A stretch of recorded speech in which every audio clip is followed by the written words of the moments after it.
사랑하는 여러분, 안녕하십니까? 오늘 또 여러분 모두 평안하고 기쁘고 즐거운 하루가 되시기를 바랍니다. 오늘은 제가 이 계시록 11장 1절부터 3절까지 있는 말씀을 통해서 70일애와 1260일 애언이라는 제목으로 말씀을 드려보도록 하겠습니다. 이 계시록을 해석하는 것 가운데 중요한 포인트 하나는요, 계시록에 나오는 많은 상징적인 언어들을 어떻게 해석할 것이냐라고 하는 것입니다. 그냥 계시록에 있는 그 표현만 봐서는 전혀 이해가 되지 않는 그러한 내용들이 많아서, 그래서 계시록 해석에 많은 분들이 혼선을 느끼고 있거든요. 그 가운데 하나가 바로 이 1260일 애언이라고 하는 것이죠. 이 애언을 조금 확장을 시켜보면 그 가운데는 이 7년 대환란이라고 하는 것이 있고, 조금 더 확장을 해보면 그 가운데는 70일의 애언이라고 하는 것이 있거든요. 근데 이러한 개념들은 구약의 다니엘서를 이해하지 못하면 그러면 전혀 이 내용들을 이해할 수가 없는 그런 구조로 되어 있어요. 그래서 오늘은 이 다니엘서 전체의 내용들을 간략하게 한번 살펴보면서 이 70일의 애언과 또 1260일 애언의 내용이 과연 무엇인가 라고 하는 것에 대해서 말씀을 드려보도록 하겠습니다. 이 다니엘이라고 하는 그러한 사람은 어떤 사람이냐 그러면, 이스라엘 민족들이 바벨론에서 멸망을 하게 될 때 3번 침공을 당하고 망하게 되거든요. 첫 번째가 605년인데 이때 다니엘이 포로로 끌려가게 됩니다. 그리고 두 번째가요 597년인데 이때 에스겔 선지자가 끌려가게 되고요. 그 다음에 이제 586년 혹은 7년이라고 하는 그 해에 마지막으로 시드기야 왕과 함께 모든 사람들이 포로로 끌려가는, 그래서 완전히 성전이 무너지고 그리고 그 이스라엘이 멸망을 당하는 그러한 역사가 나타나게 됩니다. 그때 있던 왕이 느부갓네살이라는 그런 왕이거든요. 이렇게 끌려갔던 이스라엘 백성들이 이제 536년이 되어지면 그때 고레스에 의해서 그들이 풀려나는 그런 일들이 있고요. 그때 이제 돌아오게 된 것이 스룹바벨과 여호수아를 중심으로 한, 대제사장 여호수아를 중심으로 한 1차 포로 교환이 이루어지고, 두 번째가 언제 이루어지느냐 그러면 458년에 아닥사스다라고 하는 그런 왕이 이제 그 7년째 집권하고 있던 페르시아 시대죠. 이때는요, 바벨론 시대가 끝나고, 그 다음에 메데 시대도 끝나고, 페르시아 시대가 되었을 때, 그때 아닥사스다라고 하는 그런 왕이 이제 성전 중건령과 함께, 성벽 중건령이죠. 성벽 중건령과 함께 그들을 돌려보내는 그러한 일이 있습니다. 그때 돌아왔던 것이 에스라라고 하는 그런 선지자지요. 세 번째로 그들이 돌아오게 된 때가 언제냐 그러면 444년이에요. 이때는 누구와 함께 돌아오죠? 느헤미야가 돌아와서 성벽을 수축하는 그러한 때인데, 그 시간이 이제 그 에스라하고 이렇게 기간을 산정해 보면요, 아닥사스다 20년 그렇게 얘기를 했거든요. 그러니까 그 사이가 한 13년 정도 이렇게 세월이 떨어져 있다, 이렇게 볼 수가 있습니다. 그래서 이러한 기간 중에 605년에 포로로 끌려갔던 1차 포로죠. 포로로 끌려갔던 다니엘이 자기의 삶에 대한 어떤 그러한 이야기, 또 하나님께로부터 받았던 그러한 계시의 내용들을 쭉 기록해 놓은 것이, 그것이 다니엘서인데, 다니엘은요 605년도에 끌려갈 때 보통 한 10대 초반쯤 되었던 것으로 생각이 되어지고요. 그리고 그가 세상을 떠날 때가 대략 한 530년 이렇게 되어지니까 이스라엘 백성들이 포로 생활에서 돌아가서 한 5, 6년 정도 지난 그러한 때에 세상을 떠났다, 이렇게 보아지거든요. 근데 그동안에 있었던 많은 어떤 그런 사건들과 함께 자기가 하나님 앞에 받았던 그런 계시의 내용들을, 그것을 여러 가지로 정리를 해놨는데, 그것이 이제 그 다니엘서 7장 25절에 있는 말씀을 보면은요, 거기에 한때, 두때, 반때라고 하는 그런 표현이 있고, 또 이제 그 다니엘서 8장 14절에 있는 말씀을 보면 그는 2300주야라고 하는 것이 있고요. 또 이제 그 다니엘서 9장 24절부터 27절까지에 있는 말씀을 보면 그게 71회에 대한 예언이 있는데 그 가운데 특별히 이제 7장 27절에 있는 말씀 보면 한 일의 중간, 절반이라고 하는 그런 표현이 있거든요. 그래서 이제 그러한 표현들이 이렇게 쭉 정리가 되어지면서 그 계시록에서는 42달 혹은 1260일 혹은 한때, 두때, 반때 이런 식으로 11장과 12장에서 그렇게 표현이 되고 있는 것을 우리가 볼 수가 있어요. 이 다니엘서의 내용들을 이해를 할 수 있어야 이 70일의 애언과 그리고 그러니까 7일이라든지 혹은 뭐 7년 대환란이라든지 1260일이라든지 이런 개념들을 이해할 수가 있거든요. 그래서 지금 제가 이 다니엘서에 대한 대략적인 내용을 한번 말씀을 드려볼게요. 이제 1장은 어떤 얘기냐 그러면 다니엘이 이렇게 포로로 끌려가게 되던 그러한 이야기거든요. 포로로 끌려가서 거기에서 어린 시절에 신앙을 잘 지키면서 믿음을 지키면서 거기에 있는 사람들에게 인정받아서 거기에 관료가 되는 그러한 내용들이 나오고 있지요. 2장은 어떤 얘기냐 그러면 이 느부갓네살 왕이 꿈을 꾸는데 큰 신상에 대한 그런 꿈을 꿉니다. 거기에 이제 금, 은, 동 그리고 철, 그러니까 머리는 금이고 가슴은 은이고 그리고 이제 배 쪽에 있는 것이 동, 그 다음에 다리에 있는 것이 철, 그리고 발가락, 10발가락이 진흙과 철이 섞여져 있는 그런 것으로 이렇게 나타나고 있거든요. 그런데 이제 그 꿈을 다니엘이 해석을 해주죠. 그것은 역사 속에 일어날 내 나라다. 이렇게 설명을 해줍니다.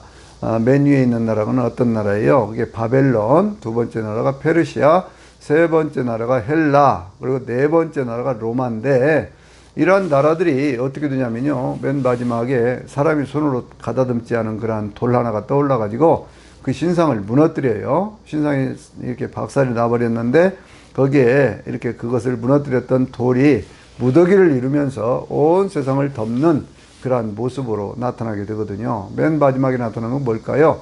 그것은 하나님의 나라라고 하는 것이죠. 이제 그러한 꿈들을 쭉 해석해 주는 그러한 과정이 나오고 있는데 이 이야기는 다시 7장에 가서 한 번 더 반복이 되고 그리고 그 내용들이 더 이제 확대돼서 전개되는 것을 우리가 볼 수가 있지요. 3장의 내용은 뭐냐 그러면 다니엘의 세 친구 메드락, 시삭, 아벳느고 세 친구가 우상 앞에 절하지 않으면 죽이겠다라고 하는 그런 왕의 명령을 듣고도 우상을 섬기지를 않습니다. 우상을 섬기지를 않고 오히려 풀무불에 들어가는 쪽으로 선택을 하지요. 거기 아주 유명한 말씀이 있잖아요. 하나님께서 우리를 지켜주실 줄로 믿습니다. 만약에 그리 아니하실지라도 우리는 여전히 하나님을 믿고 섬기겠습니다. 라고 얘기를 합니다. 그런데 이제 그들을 풀무불에 던져 넣었을 때 그들을 지키는 한 사람의 모습이 나타나지요. 그래서 하나님께서 그들을 구하시는 그러한 모습이 이 3장에 나오고 있고요. 이제 4장의 내용은 뭐냐 그러면 느부갓네살이 많이 교만해졌습니다. 온 나라를 이렇게 다스리다 보니까요. 그 큰 제국을 다스리다 보니까 교만해져서 이 모든 것들을 내가 했다라고 하는 순간에 하나님께서 그를 쳐서 그렇게 해가지고 그가 짐승의 같이 되어가지고 한 7년 정도 짐승과 같이 생활을 하다가 그러다가 다시 회복되는 그러한 일들이 거기에 있지요. 다니엘이 그 꾼 꿈에 대해서 해석을 해주면서 겸손해야 된다라고 얘기를 했지만 순간적으로 이렇게 교만해졌다가 거기에 책망을 받고 징벌을 받는 그러한 모습들을 우리에게 보여주고 있습니다. 인생이 다 그런 것이죠. 교만하면 안 된다라고 하는 것은 우리 평생에 누구나 다 새겨야 될 그러한 교훈 아니겠습니까? 5장은 무슨 얘기냐 그러면 이 느부갓네살의 손자격이 되는 벨사사르라고 하는 그런 왕이 이제 집권을 해가지고 거기에 이제 연회를 베푸는 그런 모습이 나오지요. 근데 그때는 언제냐 그러면 메데 페르시아의 연합군이 그들을 쳐들어왔던 그러한 때거든요. 그런데 자기들의 성에 견고한 것만 믿고 그렇게 그 성에 견고한 것만 믿고 그렇게 잔치를 베풀고 있다가 거기에 순식간에 멸망을 당하는 그러한 이야기가 그 가운데 나오는 것을 우리가 볼 수가 있거든요. 근데 이제 그 이야기를 보면 그때 다니엘이 써진 글씨를 보면서 메데메데 데겔 우바르신이라고는 얘기를 하지요. 그것은 달아보고 달아보았더니 왕의 시대가 끝났다. 왕은 모지랜다. 라고는 그런 뜻 아니겠어요? 그렇게 해가지고 이제 벨사살이 그때 멸망을 당하게 되어지는데, 그런 다음에 다시 6장을 보면요. 이제 왕조가 바뀌었으면, 그러면 이제 그때 왕권에 협력을 했던 다니엘도 권력에서부터 이렇게 밀려나야 되잖아요. 근데 여전히 이때 이제 그 다리오라고 하는, 그러니까 우리가 잘 알고 있는 고레스의 장인되는 그러한 사람이 메대를 다스리고 있었고, 페르시아 쪽은 고레스가 다스리고 있었는데, 그때 이제 다리오가 나이가 많다 보니까 그때 62살에 왕이 되거든요. 근데 나이가 많다 보니까 이 전략적으로요, 고레스가 자기 장인을 먼저 왕으로 세웁니다. 어차피 뭐 몇 년 아니면 그 다음에 자기가 이어가면 되니까요. 그럼 메대와 페르시아가 자연스럽게 하나로 이렇게 융합을 된 통일제국을 이룰 수가 있잖아요. 이제 그와 같은 생각 속에서 그렇게 왕으로 세웠는데, 다리오가 왕이 되었을 때 계속해서 이제 다니엘이가 이렇게 출세를 하니까, 벨사살 왕이 이렇게 망하고, 그 다음에 다리오가 왕이 되고, 나라가 바뀌어졌는데도 계속 출세를 하니까, 그때 120도로 나눴다고 그랬거든요. 그 가운데 3명의 총리를 세웠는데, 그 3명의 총리 가운데 한 사람으로 이 다니엘이 발탁이 되는 거예요. 이때 벌써 다니엘은 나이가 거의 80객쯤 되었지 않았겠습니까? 그런데 계속 출세를 하는 사람들이 모함을 해가지고, 그래서 그가 사자굴에 들어갈 수밖에 없는 그러한 일에 되어지죠. 그런데 거기 아주 유명한 다니엘의 기도가 있습니다. 다니엘서 6장 10절을 보면은요, 그게 다니엘이 이 조서에 어인이 찍힌 줄 알고도, 그러니까 우상을 섬긴다든지 임금을 섬긴다든지 하지 않고 다른 신에게 경배하거나 기도하면 사자굴에 던진다고 하는 그러한 것들이 도장이 찍힌 줄 알고도요, 다니엘은 여전히 자기 집 다락방에 올라가 가지고 예루살렘에 있는 쪽으로 창문을 열어놓고 하루에 3번씩 그 하늘의 하나님 앞에, 자기 하나님 앞에 무릎을 꿇고 감사하며 기도하였다. 그렇게 얘기를 하죠. 이 다니엘이 아주 유명한 기도 아니겠어요? 다니엘은 그래서 어떤 상황에서도 자기 믿음을 지켰던 그런 위대한 신앙의 사람이었습니다. 사자굴에 던져졌는데 거기서도 구원함을 받잖아요. 그러고 난 그 뒤에 이제 다시 거기까지가 이제 다니엘이 일상적으로 살았던 어떤 인생에 대한 그런 얘기라고 하면요. 그 다음에 7장, 8장, 9장, 10장, 11장, 12장에 있는 말씀은 다니엘이 보았던 4가지 환상에 대한 이야기들을 쭉 하고 있는 것을 볼 수가 있어요. 그런데 이제 다니엘서가 쓰여진 어떤 그런 언어로 보면은요, 1장이 히브리어로 써져 있고, 또 8장부터 12장까지가 히브리어로 써져 있고요. 중간에 있는 2장부터 7장까지에 있는 내용은 아람어로 쓰여져 있어요. 그러니까 어찌 보면 2장부터 7장까지의 구조가 완결된 구조로 이렇게 되어 있고, 그 다음에 있는 이야기들은 덧붙여진 얘기다, 이렇게 볼 수도 있고요. 혹은 다니엘이 자기가 살아왔던 인생에 대한 이야기와 함께, 그리고 자기가 봤던 어떤 환상들을 통해서 영원한 미래에 대한 이야기를 함께 하고 있다, 이렇게 볼 수가 있는 것이거든요. 7장을 보면 거기 어떤 것이 나오냐면 내 짐승의 그러한 모습이 보여지죠. 내 짐승 사자 같고 곰 같고 또 표범 같고 괴물 같은 그런 짐승들이 보여지는데, 이러한 짐승들은 다 무엇을 상징하고 있을까요? 다니엘이 2장에서 보았던 그 신상에 있던 것들과 정확하게 일치하는, 맨 마지막에 나타나는 것이 뭐라고요? 로마라고 하는 그러한 제국이 등장하는 그러한 모습들까지 이렇게 쭉 보여줍니다.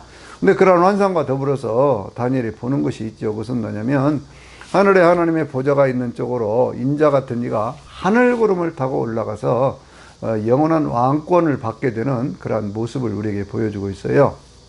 근데 어떤 분이 이 하늘구름을 타고 하나님 앞에 이렇게 가는 그러한 모습을 보면서 계시록 1장 7절에 구름을 타고 주님이 오신다고 하는 그 내용을, 이것은 재림이 아니고 승천의 어떤 그러한 모습이다, 이렇게 엉뚱한 해석을 하시는 그러한 분이 있어요. 그러지 않지요. 전체를 보지 못하고 부분만 보기 때문에 그런 얘기를 하는 것입니다. 물론 이 마태복음 24장에도 하늘구름을 타고 주님이 오신다는 하늘구름에 대한 얘기가 있어요. 그러나 똑같은 하늘구름이지만 그 다니엘서에 나오는 것은 영원한 왕권을 받기 위해서 올라가시는 주님의 모습이고, 이 계시록에 나오는 그러한 구름을 타고 오시는 분은 재림하시는 예수님이다. 이것은 여러분들 분명히 새기며 그렇게 하시기를 바랍니다. 그러면서 이제 그때 다니엘이 보았던 그런 환상 가운데 하나가 뭐냐면요, 나라가 굉장히 어떤 믿음의 사람들이 괴로움을 당하는 그러한 모습들을 이제 보게 되는 거예요. 그러면서 다니엘이 7장 25절에서 어떤 그러한 괴로움의 시간이라고 하는 것을 이렇게 쭉 표현을 하면서 그것을 한때와 두때와 반때다 이렇게 표현을 하고 있거든요. 그런데 이 한때, 두때, 반때라고 하는 그러한 이야기들이 이제 8장부터 가면 거기에 좀 더 확장되어져서 어떤 그러한 사건들이 나오고 있는데 7장에 있는 어떤 그러한 계시의 내용은 언제 받았느냐 그러면 벨사살이 왕이 되던 첫 해 그 계시의 내용을 받고요. 또 8장에 있는 내용은 언제 받느냐 그러면 그 내용은요 그것은 벨사살이 왕이 된 지 3년째 되던 해에 받거든요. 그러니까 7장에 계시를 받고 난 뒤에 한 2년쯤 지났을 때 그 계시를 받는 거예요. 근데 그 계시를 받는 것을 보면 그것을 이제 순념수와 수양에 대한 그러한 얘기인데 그 이야기는 뭐냐 그러면요. 순념소는 뭐냐? 그것은 헬라 제국이고 순양은 페르시아 제국이거든요. 그러니까 이 헬라 제국에서 페르시아 제국이 무너지는 그러한 모습들을 보는데 그러면서 이제 헬라 제국이 네 조각으로 이렇게 쭉 나누어지게 되거든요. 알렉산더가 326년, BC 326년에 20살의 왕이 되어가지고 그렇게 해서 이제 333년이죠. 33년부터 전 세계에 정복전쟁을 다니기 시작하면서 323년까지 거의 뭐 지중해 전 지역, 그러니까 뭐 그 오늘날로 말하면 터키 지역, 시리아 지역, 메소포타미아 지역, 밑으로 내려면 이란, 뭐 이라크, 이쪽으로 오면 뭐 에집트, 알렉산드리아까지 전체를 정복하는 아주 거대한 제국을 이루어 놓고요. 헬라 문명으로 전체를 정신적인 통일을 시키려고 하는 그러한 것들이 그게 보여지고 있습니다. 이 알렉산더의 스승이었던 사람이 아리스토텔레스라고 그러죠. 그래서 이제 그 알렉산더는 어디를 가든지 책을 가지고 다녔다. 그렇게 이야기가 되고 있습니다. 그런데 어쨌든지 간에 인도까지 이렇게 정복을 해서 큰 제국을 이루었음에도 불구하고 거기에서 이제 죽게 되잖아요. 병이 들어서. 참 젊은 나이에 그렇게 죽게 되었습니다. 그 죽고 난 뒤에요. 그 사람의 장군들이었던 그런 사람들이 10명 있었는데 그들 가운데 이 4명이요. 그 가운데 그 나라들을 쫙 쪼개가지고 그쪽 그리스 로마 있는 그러한 쪽은 카산더 제국, 그리고 지금 어디입니까? 그 터키 쪽이요. 터키 쪽에 있는 것을 리스마쿠스라고 하는 그런 제국을 만들고요. 그리고 이쪽에 이제 시리아라든지 메소포타미아 쪽에 있는 그러한 지역을 셀루커스라고 하는 그러한 사람이 왕이 되는, 왕조를 세우는 그러한 것들이 생기고요.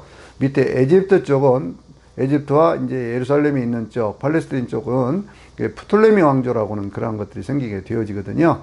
그래서 이제 그 왕들의 어떤 그러한 싸움이 계속 이어져 가게 되는데, 그 가운데 한 사람, 이제 그 셀루커스 왕조의 이제 그 이야기들은 8장 9장, 10장, 11장, 12장에 계속 이제 연결돼서 나오는 그러한 얘기이기 때문에 제가 일단 설명을 드릴게요. 그건 뭐냐면, 이제 셀루커스 왕조하고 밑쪽에 있는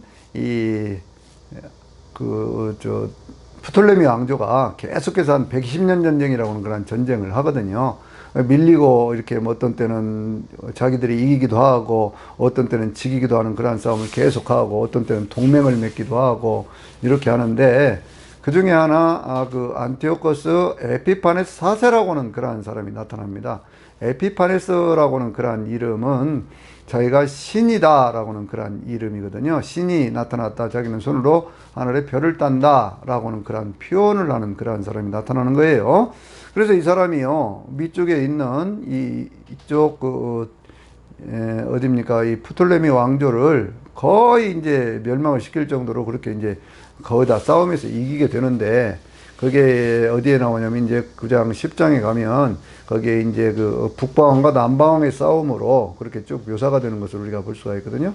근데 거의 다 이렇게 이겼는데, 거기에 누가 개입을 하냐면요, 로마가 개입을 하게 됩니다. 그래가지고 로마의 개입 때문에 이제 그 싸움에서 이기지를 못하고 돌아가는 길에, 그 시기를 대략 언제로 보냐면요, 역사로 보면 이제 그 헬라 제국이 이렇게 뒤에 쪼개지고 난 그 뒤에 그런 이야기들이니까요, 되게 그 집중적으로 박해를 받던 그런 시절을 보면 169년에서 164년까지 그러한 역사로 보거든요. 그러면 이제 그 기간이 대개 언제쯤이냐? 그러면 2600주야라고는 이 성경에서 말씀하고 있는 그러한 기간이에요. 그런데 그 기간 동안에 아주 혹독한 그런 박해를 받으면서 특별히 67년부터 64년까지는 어떤 일이 있냐면요. 거기에 이제 안티오코스 에피파네스 사세라고는 그러한 사람이 하나님의 성전에 돼지고기로 제물을 드립니다. 돼지고기는 제물로 드리도록 금지된 그러한 것이잖아요. 그리고 거기다 돼지피를 뿌리고요. 거기에 제우스 신상을 세우고요. 거기에 이제 그 제사장들 한 600명 정도 되는 그러한 사람들을 거기에 이제 병거로 깔아 뭉개서 죽이는 그러한 일들도 생기고요. 그 어린아이들, 할례를 받은 어린아이들을 그것을 죽여가지고 그 시체를 자기 어머니 목에 막 걸기도 하고요. 그런 아주 흉악한 어떤 그러한 일들을 계속해서 그렇게 벌이는 그러한 모습을 볼 수가 있습니다. 그러니까 거기에 견디지 못해서 마카비라고는 그러한 제사장 가문에 속한 그러한 사람들이 자기 아들들과 함께 이렇게 이제 독립운동을 일으키죠. 마카비 독립운동이 유명한 것이거든요.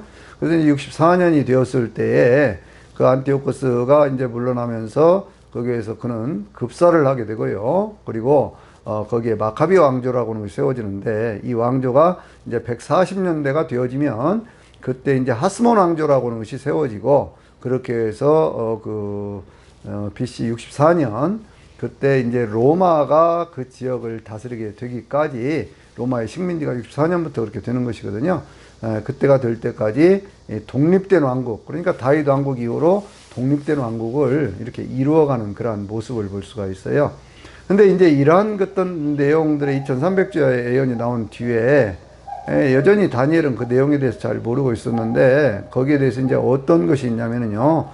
이제 9장에 가서 보면 다니엘이 한 가지 깨닫는 역사가 있어요. 뭘 깨달았을까요? 그가 에레미야의 두루마리를 읽다가 에레미야가 쓴 이 두루마리를 읽다가 하나님께서 이스라엘 백성들을 포로에서 돌아가도록 작정하신 때가 그것이 정해져 있다. 그때 그것을 언제 보느냐 그러면 고레스가 집권을 하고 있던 그러한 때에 그것을 보게 되어지거든요. 그러니까 이제 다리오죠. 다리오가 집권을 하고 있을 때 그러한 예언을 보게 됩니다. 그러면서 이제 70년이라고 생각해 보니까 자기가 605년에 끌려왔는데 이때가 대략 한 536년, 7년 그 무렵이니까요. 이제 한 2년밖에 남지 않았구나 하는 그런 생각이 들면서 돌아갈 자기 민족들을 위해서 하나님 앞에 기도를 하는 거예요. 그 기도에 아주 유명한 그런 내용들은 뭐에 주로 관계가 되어 있냐면요. 모세 율법하고 또 솔로몬이 하나님 앞에 성전을 지어놓고 이렇게 하나님 앞에 그 기도하던 그런 기도의 내용들이 있는데 그 기도의 내용들 가운데 특별히 우리가 잘 아는 다니엘의 기도가 있죠. 9장 19절에 있는 말씀이요. 주여 들으소서, 주여 용서하소서, 주여 들으시고 행하시옵소서. 이 백성은 주의 이름으로 일컫는 하나님의 백성입니다. 라고 하는 주여 주여 주여라고 하는 그러한 우리가 보통 교회에서도 주여 삼창하잖아요. 그 근거가 어디에 있느냐 그럴 때 이 다니엘서 9장 19절에 있는 말씀이거든요. 아주 애절한 그러한 기도를 합니다. 그러한 기도를 하고 나서 그 다음에 이제 거기에서 알게 되는 것이 70일의 예언을 거기서 알게 되는 것이거든요. 그럼 70일의 예언이라고 하는 것이 도대체 뭐냐 그러면 다니엘은 이제 70년만 지나면, 이제 한 2, 3년만 지나면 이스라엘 민족들이 돌아가서 성전도 짓고, 그 다음에 성벽도 쌓고, 그래서 잘 이제 회복이 될 걸로 생각을 했는데, 하나님의 긴 역사 경륜 속에서는 그것이 아니더라는 것이죠. 그래서 그걸 가르쳐 주는 것이 이제 다니엘서 9장 24절부터 27절까지 있는 말씀이거든요. 하나님께서 70일의 기한을 정하셨고, 그 다음에 성벽이 중건되라는 명령이 내린 때로부터 7일에가 지나고 62일에가 지난 다음에 하나님께로부터 기름 부은 자가 떨어지고 난 뒤에 장차에 한 일회가 있는데 그 장차 한 일회 중간에 많은 어떤 그런 어려움들이 있을 것이다 라고는 그런 것을 받게 되는 거예요. 그러니까 다니엘은 당장의 기대가 거기서 무너지게 되는 그런 것들을 보게 되지요. 한 2년만 지나면 나라도 회복되고 자기 백성들도 돌아가고 그럴 줄 알았는데 그것이 하나님의 역사가 쭉 늘어나는 거예요. 그러면 70년이라는 그 연대의 기점은 어디냐 그러면 그 이스라엘 백성들이 2차 포로로 돌아가던 그러한 시절 바로 그때가 언제냐 그러면 457년경이거든요. 그 457년경 그 무렵에 이제 그 아닥사스다가 그 에즈라와 함께 2차 포로 교환에 대한 얘기를 하면서 그 성벽을 중건하라라고는 그러한 명령을 내리는 것을 우리가 볼 수가 있어요.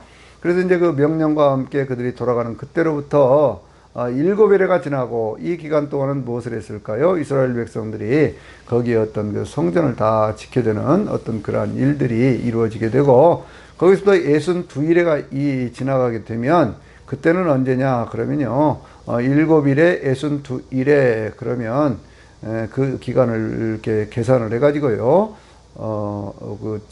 이게 정리를 해보면 그것이 AD 26년경 이렇게 되거든요. 그러니까 왜 AD 26년경이냐 그러면요 그것이 연대 계산이라고 하는 것에 따라서 한 1년쯤 이렇게 차이가 나고 어떤 때는 한 2년쯤도 차이가 나고 그래요. 그것은 그 시대에 어떤 그런 시간 계산에 있어서 BC와 AD가 같은 해가 되잖아요. BC 0년, 뭐 AD 0년 이런 것이 없잖아요. 그러니까 한 해가 이렇게 겹쳐 있어요. 그래서 이것을 원년으로 하고 1년씩을 더해주면 한 해씩이 더 늘어나기도 하고 또 유대력은요. 우리는 뭐 1월달이 태양력은 1월이지만 그들에게는 이제 1월이 유대력으로는 지금 우리 태양력으로는 7월 아닙니까? 그러니까 같은 해가 같은 해에 두 해가 겹쳐 있는 그런 경우들도 있어요. 그래서 어떤 때 이거 계산을 하다 보면 그것이 어떤 사람은 왜 AD 26년이라고 그러고 어떤 사람은 27년이라고 그러고 이것이 틀리냐 그런 것에 대한 의문을 가질 수가 있죠. 이스라엘 민족이 망할 때가 왜 586년이라고도 하고 587년이라고도 하느냐 그런 차이는 바로 그 연대를 계산하는 그러한 것들 때문에 그렇다 이렇게 생각을 하시면 되는 거예요. 근데 그때는 언제냐 그러면 예수님께서 이제 공생애를 시작하셨던 그러한 때지요. 그런데 그 공생애를 시작하시고 예수님께서 십자가에 죽으시고 부활하시고 한 그 모든 시간들 속에서 어떤 시대가 있어요? 교회 시대가 있습니다. 그래서 이 교회 시대를 중간에 놓고 장차 한 일에 이렇게 얘기를 하거든요. 장차 한 일에. 그래서 장차 한 일에라고는 이 용어 때문에 우리가 보통 7년 대환란이라는 그런 개념이 70일의 개념 속에서 나오는 것이고요. 그 가운데 한 일의 절반 그렇게 얘기를 했기 때문에 거기에 1260일, 42달 이렇게 또 한때, 두때, 반때라고는 이런 개념으로 이것이 정리가 되는 것을 볼 수가 있어요. 그러니까 이제 다니엘이 이렇게 9장에서 그렇게 한 다음에 10장에 가서 보면 다니엘이 21일 동안 참 하나님 앞에 거의 금식하다시피 하면서 그렇게 기도를 하는데 그때가 언제냐 그러면 고레스 3년이에요. 그러니까 이제 바벨론이 망한 뒤로 거의 한 5, 6년쯤 지난 그러한 때고 또 다니엘이 세상을 떠난 그러한 시기가 530년이니까요. 그때로부터 한 1, 2년쯤 더 지난 뒤에 다니엘이 세상을 떠났다. 우리가 이렇게 볼 수가 있는 것이죠. 그러니까 다니엘은 그때 이제 뭘 보냐면 바로 그 북방에 있는 이 셀루커스 왕조하고 남쪽에 있는 이 프톨레미 왕조가 서로 싸우는 어떤 그러한 큰 전쟁에 대한 그러한 모습들을 봐요. 그런데 이러한 모습들이 그 시대에 어떤 다니엘이 살던 시대는 뭐 600년대 혹은 500년대 아닙니까? 그런데 한 530 몇 년쯤 되는 그런 시절에 다니엘은요, 지금 무엇을 보고 있느냐면 BC 167년, 63년 혹은 69년, 64년의 이때의 역사를 지금 보고 있는 것이죠. 하나님은 참 놀라우신 분입니다. 어떤 역사의 전 과정들을 그런 식으로 한 선지자를 통해서 예언을 해줬거든요. 그런데 그 이야기들이 이스라엘 민족들에게는요, 또 한 번의 어떤 그런 쓰라린 경험으로 다가오지요. 그것이 뭐냐면 AD 66년과 70년에 이스라엘의 예루살렘이 완전히 멸망을 당하고 성전이 회파되는 그러한 것들을 그때 겪게 되지 않습니까? 그때도 결국 시간상으로 따져보면 3년 6개월이거든요. 그래서 3년 6개월, 1260일이라고는 그러한 기간은요, 이스라엘 민족들, 다른 말로 오늘 우리로 얘기를 한다면 믿는 자들에게 가장 큰 고통을 주는 그러한 그 종말의 시기를 가리키는 그러한 단어로 이렇게 상징화되어 있는 거예요. 그래서 그와 같은 것들이 오늘 이 계시록에서 그 내용들을 종말의 사건으로 이렇게 연장시키면서 그걸 설명하고 있다 이렇게 보시면 되는 거예요.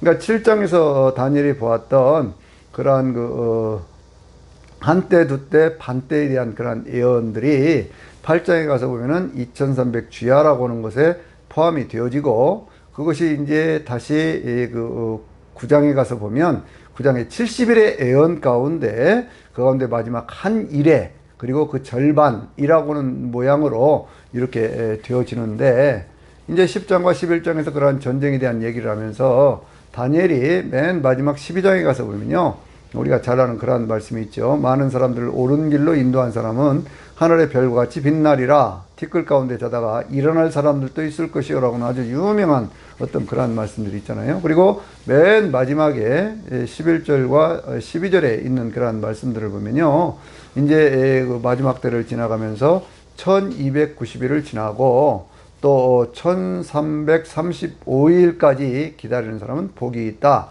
너는 가서 이제 편안히 쉬다가 내 몫을 그렇게 기다리면서 쉬어라 라고 하는 그러한 말씀을 하고 있는 것을 볼 수가 있습니다. 여기에 이제 그 1260일을 넘어서는 또 다른 예언들이 거기에 있죠. 1290일 또 1345일, 그건 기간으로 따지면 30일 거기다 45일을 당한 기하이잖아요. 그러니까 이것은 마지막 어떤 그런 혹독한 그런 시련이 시간이 있은 다음에, 그 다음에 이제 어린 양의 혼인잔치와 천년왕국이 이루어져가는 그러한 기간들을 다니엘 시대에 예언적으로 상징적으로 설명하고 있다. 이렇게 이해를 하시면요, 크게 다니엘서를 이해하는 데는 큰 무리가 없을 것이다. 이렇게 생각이 되어집니다. 그래서 이제 오늘 계시록에 있는 말씀으로 다시 돌아와서 보면은요, 이렇게 되어 있거든요. 이 11장의 내용은 계시록을 전체 이제 1부, 2부로 전편, 후편으로 나눈다고 보면 1부의 마무리가 바로 이 11장이에요. 그래서 이 11장까지를 통해서 전체 내용들을 축약을 하고 난 다음에 이제 12장부터는요, 그 사건, 11장에서 이루어지고 있는 그러한 사건들의 구체적인 내용들을 이 12장부터 이렇게 쭉 예수 그리스도의 재림, 그 다음에 뭐 마지막 심판, 그리고 이제 그 새하늘과 새 땅의 내용으로 이렇게 완성해 가는 것을 볼 수가 있거든요. 그러니까 앞에 것이 개론이다 그러면 뒤에 것은 강론이다 이렇게 해서 이해를 해도 그 내용들을 좀 더 쉽게 이해해 갈 수가 있습니다. 11장의 내용은요, 별개로 떨어진 그러한 내용은 아니고요, 10장에서부터 쭉 연결되는 그러한 내용이잖아요. 10장의 맨 마무리에 그 천사, 하늘로부터 내려온 힘센 천사가 다니엘에게 어떤 그런 그 두루마리를 주면서 이걸 먹으라고 그랬고, 그것을 먹었고, 그랬더니 그 배에는 쓰고 그 배에는 달았다고 그랬잖아요. 그런데 이제 그것을 천사가 뭐라고 얘기를 합니까? 너는 가서 나라와 백성과 족속과 임금에게 다시 예언하여야 하리라, 그런 얘기를 하잖아요. 나라와 족속과 방언과 임금에게 다시 예언해야 된다, 이렇게 얘기를 하고 있거든요. 그런데 그러한 예언에 대한 어떤 그러한 사명을 주면서 이제 그 11장을 보면 이렇게 그걸 연결해서 또 이 얘기를 합니다. 그가 또 내게 지팡이 같은 갈대를 주며, 그렇게 얘기를 하지요. 지팡이 같은 갈대를 말씀을 전해라고 하는 그러한 것과 함께 그것을 주는 거예요. 뭘 하기 위해서? 이렇게 하라는 거죠. 너는 일어나 하나님의 성전과 제단과 그 안에서 경배하는 자들을 측량하되 성전 바깥마당은 측량하지 말라. 이것은 이방인들에게 주었으니 그들이 42달 동안 짓밟으리라. 그러면서 이어지는 3절의 말씀이 뭡니까? 내가 나의 두 증인에게 권세를 주었으니 그들이 굵은 베옷을 입고 1260일 동안 예언하리라. 이렇게 되어 있거든요. 그러니까 이제 앞에 있는 1절부터 말씀을 다시 좀 살펴보면요, 거기에 그 일어나 그렇게 얘기를 하지요. 그러니까 우리는 늘 삶을 일으킬 수 있어야 돼요. 무엇을 위해서요? 사명을 위해서 일어설 수 있어야 됩니다. 지금 뭐 반모섬에 있는 요한사도 90이 넘었어요. 나이도 그렇고 육신도 연약하고 늘 그렇게 있는 그 요한사도에게 하나님의 마지막 비밀의 말씀인 그 하나님의 재림의 복음에 대한 걸 깨닫게 하시면서 그것을 선포하라 라고 말씀을 하시고, 그리고 하나님의 성전과 제단과 그리고 그 안에서 경배하는 자들을 측량하라, 이렇게 말씀을 하고 있는데, 이것은 좀 더 쉽게 풀면은요, 하나님의 제단과 하나님의 성전과 제단은 측량하고 그 안에서 경배하는 자들의 수를 세워라 라고 말씀하고 있는 거예요. 그러니까 마지막 때가 되어지면요, 늘 하나님은 하나님의 성전, 지금 이때는 어디일까요? 이건 하나님의 교회지요. 하나님의 교회. 왜냐하면 성전이라고 하는 그러한 단어가 헬라어로 보면 나오스라는 그러한 단어인데 이것은 지성소와 성소만을 가리키는 그러한 말씀이거든요. 그런데 그 시대는 이미 성전이 다 무너졌지 않습니까?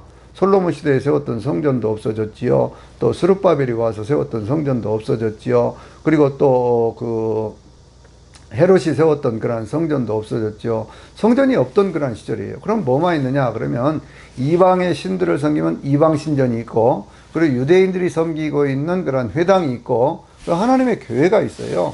그래서 교회를 가리켜서 성전이라고 얘기를 하지 않습니까? 에베소 2장 20절 이하에 있는 말씀 보면요, 예수님께서 친히 모퉁이 뜰에서 그 안에서 서로 연결돼서 건물이 지어져가는 하나님의 성전에 짓는 그러한 모습을 우리에게 말씀하고 있잖아요.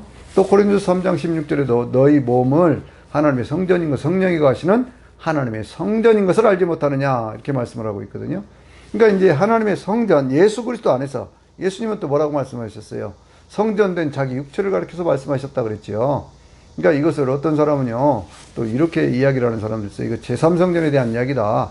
마지막 때에 성전이 회복되고, 지금 이스라엘의 예루살렘에 있는 그 이슬람 사원이 무너지게 되고, 그러면서 거기에 이제 그 새로운 성전이, 하나님의 성전이 세워지는 그때를 얘기를 한다 그러지만, 그건 너무, 억측이죠, 억측. 그것은 마치 2300주야에 대한 그런 얘기를 하면서 안식교회에 속한 그런 사람들이 그것이 이제 457년에 그때 이제 성벽이 이렇게 재건되라는 그러한 것으로부터 날짜를 쉬어가지고 1844년에 그때 이제 예수님이 재림한다라고 주장하는 것과 똑같은 그런 어리석은 얘기예요. 그런데 넘어가지 않게 되시길 바랍니다.